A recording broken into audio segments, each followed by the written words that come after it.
What's up guys, we're back with another Gundam Universe review, taking a look at one of my more anticipated releases for this line. We're taking a look at the Tallgeese from Gundam Wing. So I'm a big Gundam Wing fan, I'm a big Tallgeese fan, and this is one that was very much up there on my wants list.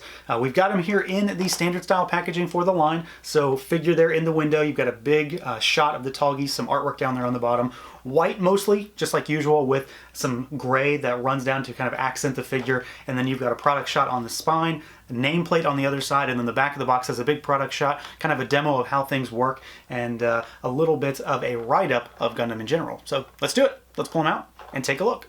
And here we go, out of the package, our Gundam Universe Tallgeese. And before we get started, I should mention this guy was provided for review by Bluefin, but this is a pretty interesting slash weird figure because it's a lot of the stuff that I like with the line when it comes to aesthetics and overall build, but at the same time, it's a lot of stuff that I kind of don't like when it comes to articulation and how this particular suit's kind of modular design in some ways doesn't translate all that nicely when it comes to moving him around. He moves well enough, but there are a few areas where he's very rigid, I guess is the best way to say it. So let's see what he can do. We've got a head that can look up a decent bit, but not too much. It's mostly the big frill on the back that stops him. He can look down, and then you've got a little tilt side to side, full rotation. Arms go out at the shoulders, and then they rotate, of course, so you've got rotation there. You have to watch the boosters, but they don't really get in the way too much. There is a ball peg at the arm. It almost acts like a butterfly joint, but only like a pseudo butterfly joint. You've got bicep swivel. We do have double jointed elbows, but it's really only, you know what, better, a little better than 90. And then you've got ball pegs at the wrist for hinge and rotation. You've also got a ball peg at the shield, and then it's also hinged up at the connection to the shoulder. The same with the gun, so it's hinged at the shoulder, and then it's also on a ball peg where it connects. You don't have to keep it there if you truly don't want it to be, but it should be there, just generally speaking. The torso, he kicks forward just slightly and backwards a little bit, and then there is a twist, but it only goes this far. Any further and you're probably going to start breaking something. There is an actual hinge inside the torso, but because of how he's constructed, he really can't utilize a lot of it. And then the boosters on the back, they're hinged, so they rotate on this hinge, this swivel hinge here, and then they are on ball pegs, and then the wings pop out as well. So there is a little bit of articulation and movement when it comes to the boosters. The legs go out about that far, to the side anyway. They kick forward about that far, close to all the way, and then you kick backwards a good bit. There is no true thigh cut here, but you do have a little bit of shimmy at the ball, at the socket there, and then all the flaps around the sort of girdle belt area do move. You've got a double jointed knee, but it really only goes back, let me move that out of the way, about that far, so it's not much better than a normal single joint. And then at the ankles, you've got rocker. It's super tight. They go out further than they go in though, which is something we've seen before and I'm not a big fan of. And then they hinge, but they hinge down better than they hinge up.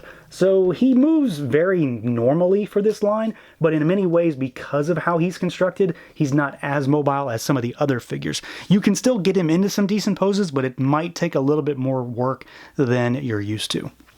Like I said though, I do think that this guy displays really well. The overall sculpt and build is just nicely done. I'm very happy with the overall presentation, the aesthetics of it. I am very biased towards this suit in general because, well, I just like the suit. It's one of my favorites from Gundam Wing, so, you know, there we go. I do think it has a few little things, though, that are kind of weird.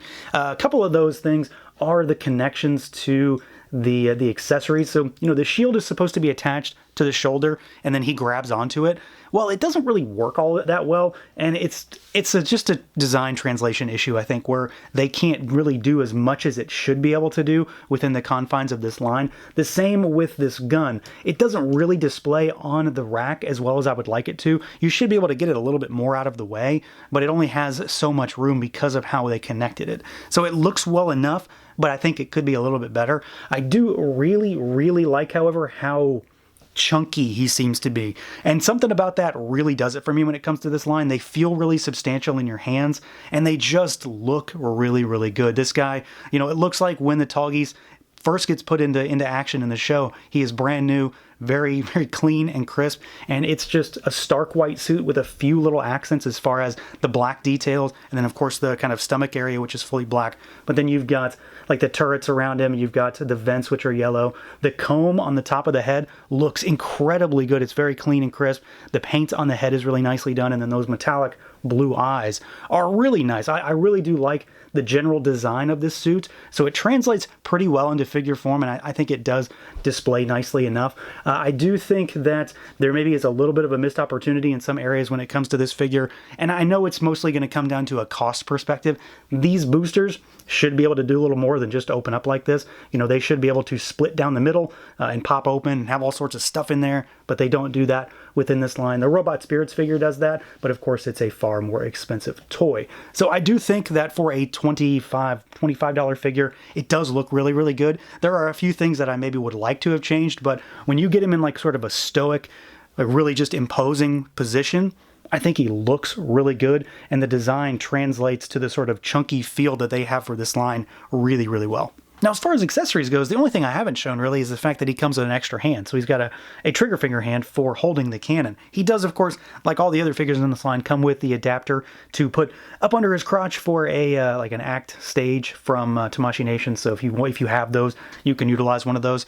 But we need to talk about what he comes with and how it all works. So you do have the cannon, and of course, like I mentioned, it attaches to the arm here, and then he can hold it. But I will say that this is another area where things kind of get a little bogged down because it's hard to keep it connected and being held at the same time. The grip for the gun does move, it does shimmy back and forth, but you really can't get him to do a whole lot. So you likely are going to need to take it out of the frame for him to be able to hold it. That's not really a big deal, but at the same time, I wish it had a little added mobility.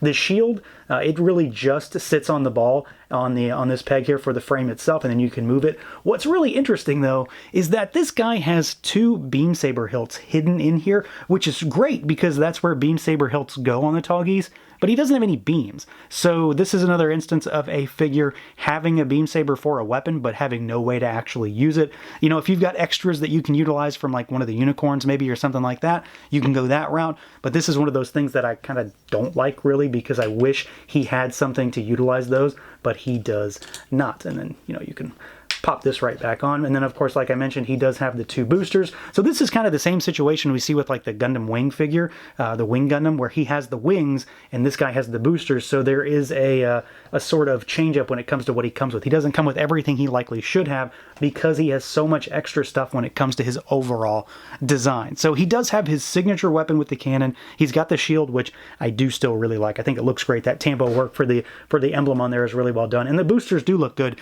overall, but I wish he came with some beams for the sabers because more often than not, it's how I prefer to display Gundams anyway. So overall, this figure is, like I said, kind of a double-edged sword. It's a lot of the stuff I like, and that really lies in with the overall sculpt, the design, and just the look and the feel of this figure. I think it's really well done, and within the confines of this line, the Tallgeese kind of shines because it is a brand new suit, and it gets this kind of fresh coat of paint look when it comes to the show, and that's really what this line's all about. Everything's really clean and crisp, and this guy works really, really well here. Where I think this one falls a little bit short is in terms of how some of these accessories attach to the figure and can sort of be moved around. And then of course the fact that he's missing beams, and I would love to have beams for the two beam saber hilts. It would just make him a more rounded out package, and it's what I prefer for figures anyway. Otherwise though, he has some of the same kind of articulation hangups that we're used to, but for this line at this price point, I'm still really happy with the stuff that Bandai is churning out because it's all about getting these big